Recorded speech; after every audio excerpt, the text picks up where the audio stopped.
بیان کیا، ان سے یحییٰ بن عبداللہ بن صیفی نے بیان کیا، ان سے ابو معبد نے، اور ان سے حضرت عبداللہ بن عباس رضی اللہ عنہ نے بیان کیا کہ نبی کریم صلی اللہ علیہ وسلم نے جب معاذ رضی اللہ عنہ کو یمن کا حاکم بنا کر بھیجا تو فرمایا کہ تم انہیں اس کلمے کی گواہی کی دعوت دینا کہ اللہ کے سوا کوئی معبود نہیں، اور یہ کہ میں اللہ کا رسول ہوں۔ اگر وہ لوگ یہ بات مان لیں تو پھر انہیں بتانا کہ اللہ تعالیٰ نے ان پر روزانہ 5 وقت کی نمازیں فرض کی ہیں۔ اگر وہ لوگ یہ بات بھی مان لیں تو پھر انہیں بتانا کہ اللہ تعالیٰ نے ان کے مال پر کچھ صدقہ فرض کیا ہے جو ان کے مالدار لوگوں سے لے کر انہی کے محتاجوں میں لوٹا دیا جائے گا۔ صحیح بخاری حدیث نمبر 1395۔ شعبہ نے محمد بن عثمان بن عبداللہ بن محب سے بیان کیا ہے،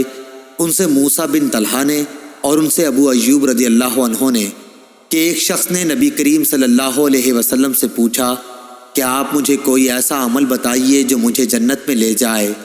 اس پر لوگوں نے کہا کہ آخر یہ کیا چاہتا ہے؟ لیکن نبی کریم صلی اللہ علیہ وسلم نے فرمایا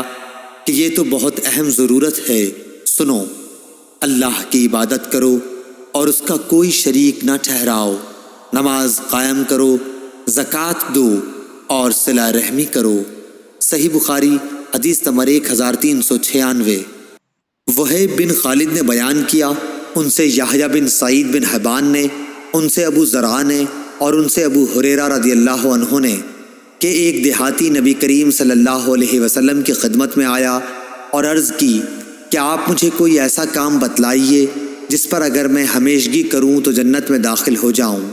آپ نے فرمایا کہ اللہ کی عبادت کر، اس کا کسی کو شریک نہ ٹھہرا، فرض نماز قائم کر، فرض زکوٰۃ دے اور رمضان کے روزے رکھ۔ دیہاتی نے کہا، اس ذات کی قسم جس کے ہاتھ میں میری جان ہے، ان عملوں پر میں کوئی زیادتی نہیں کروں گا۔ جب وہ پیٹھ موڑ کر جانے لگا تو نبی کریم صلی اللہ علیہ وسلم نے فرمایا کہ اگر کوئی ایسے شخص کو دیکھنا چاہے جو جنت والوں میں سے ہو تو وہ اس شخص کو دیکھ لے۔ صحیح بخاری حدیث نمبر 1397۔ ابو جمرہ نصر بن عمران ضبقی نے بیان کیا کہ میں نے ابن عباس رضی اللہ عنہ سے سنا،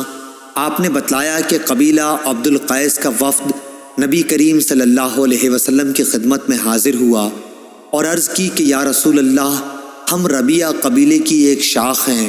اور قبیلہ مضر کے کافر ہمارے اور آپ صلی اللہ علیہ وسلم کے درمیان پڑتے ہیں، اس لیے ہم آپ کی خدمت میں صرف حرمت کے مہینوں ہی میں حاضر ہو سکتے ہیں، کیونکہ ان مہینوں میں لڑائیاں بند ہو جاتی ہیں اور راستے پرامن ہو جاتے ہیں۔ آپ ہمیں کچھ ایسی باتیں بتلا دیجئے جس پر ہم خود بھی عمل کریں اور اپنے قبیلے کے لوگوں سے بھی ان پر عمل کرنے کے لیے کہیں جو ہمارے ساتھ نہیں آ سکے ہیں۔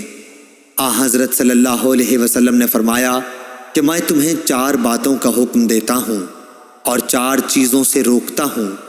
اللہ تعالیٰ پر ایمان لانے اور اس کی وحدانیت کی شہادت دینے کا۔ یہ کہتے ہوئے آپ نے اپنی انگلی سے ایک طرف اشارہ کیا، نماز قائم کرنا،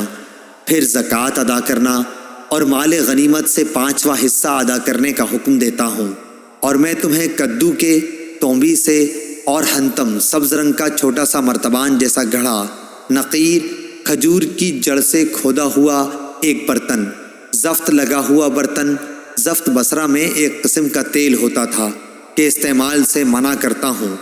سلیمان اور ابو نعمان نے حماد کے واسطے سے یہی روایت اس طرح بیان کی ہے، الایمان باللہ شہادہ ان لا الہ الا اللہ، یعنی اللہ پر ایمان لانے کا مطلب لا الہ الا اللہ کی گواہی دینا۔ صحیح بخاری حدیث نمبر 1398۔